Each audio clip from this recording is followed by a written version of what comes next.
மாமன்னர் சுல்தான் இப்ராஹிம் வரும் ஆகஸ்ட் 5ஆம் தேதி தொடங்கி 10ஆம் தேதி வரை 6 நாட்களுக்கு ரஷ்யாவிற்கு அதிகாரத்துவ வருகை மேற்கொள்ளவிருக்கிறார். ரஷ்ய அதிபர் விளாடிமிர் புட்டின் அழைப்பை ஏற்று மாமன்னர் ரஷ்யாவிற்கு பயணம் மேற்கொள்ளவிருக்கிறார். மலேசிய வரலாற்றில் மாமன்னர் ஒருவர் ரஷ்யாவிற்கு அதிகாரத்துவ வருகை மேற்கொள்வது இதுவே முதல் முறையாகும். மலேசியாவிற்கும் ரஷ்யாவிற்கும் இடையில் கடந்த 1967ஆம் ஆண்டு தூதரக உறவு மலர்ந்தது. இந்த 58 ஆண்டு காலகட்டத்தில் மாமன்னர் சுல்தான் இப்ராஹிமின் ரஷ்ய பயணமே முதலாவது அதிகாரத்துவ வருகையாகும் என்று இஸ்தானா நெகாரா வெளியிட்டுள்ள ஓர் அறிக்கையில் தெரிவித்துள்ளது.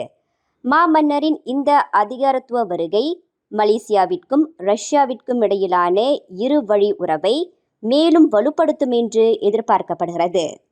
மேலும் செய்திகளை தெரிந்து கொள்ள கீழே இருக்கும் பெல் பட்டனை அழுத்துங்கள். உங்கள் மகிழ்ச்சியை வெளிப்படுத்த லைக் மற்றும் ஷேர் செய்யுங்கள். தொடர்ந்து திசைகளோடு இணைந்திருக்க சப்ஸ்கிரைப் செய்யுங்கள்.